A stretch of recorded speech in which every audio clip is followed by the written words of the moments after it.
What is it with establishment Tory MPs and their obsession with the centre ground? Recently, George Osborne parroted Theresa May's opinion that elections in the UK are won in the centre ground and that we abandon that ground at our peril. Now, first of all, the Tories just got decimated because they'd abandoned their base and were sounding an increasingly centrist and leftist message. But secondly, all of this shows that they have no actual beliefs of their own. They're just career politicians who want to be in power no matter what it takes, even if that means completely betraying yours and your own base's values. Here, Theresa May and George Osborne are just following the lead of other detestable Tories such as Rory Stewart. He states, in the end, the centre ground is the ground of reality and sense and success, and the Conservative betrayal of that centre ground is at heart of the current horrors. I don't know, Rory, I think you're at the centre of the current horrors ever since you started playing footsie with Alistair Campbell, Tony Blair's attack dog, and the creator of the famous dodgy dossier that led us into Iraq. But it does make you wonder why the Uni Party have this relentless obsession with globalist liberalism, or Blairism as it's known in the UK. It seems that they think we're at the end of history, and this is the politics that should guide us forever and ever.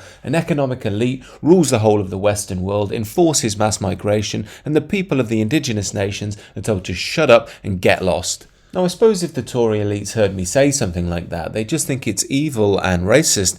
But why? Well, I think it's because ultimately they're incredibly detached. This is because they're usually from the top economic stratas and they don't have to deal with real life. They don't mill about with the rest of us. Henceforth, they don't really see the rot, and because they have no real attachment to their country or their people, they're more than happy to sell them out for their friends in Davos or to look trendy to the BBC and The Guardian. And of course, by doing that, they hope they'll get to have a shot at power, and they'll just do the same thing as the Labour Party. And things are just as bad with the Labour Party, as Neil Oliver points out. When Starmer goes, he'll only be replaced by something worse. This is a good point, and it shows that we're ruled by people who have very little, if any, relation to the actual people. However, I think all of that points to something which could be quite inspiring, and that's that real change in the UK and other European nations isn't going to come from our political elite. They don't represent us, they only represent themselves. It's going to come from the heart of Europe, from the very people themselves. I think such movements could challenge the major parties that are presented to us at election time, but are really just zombies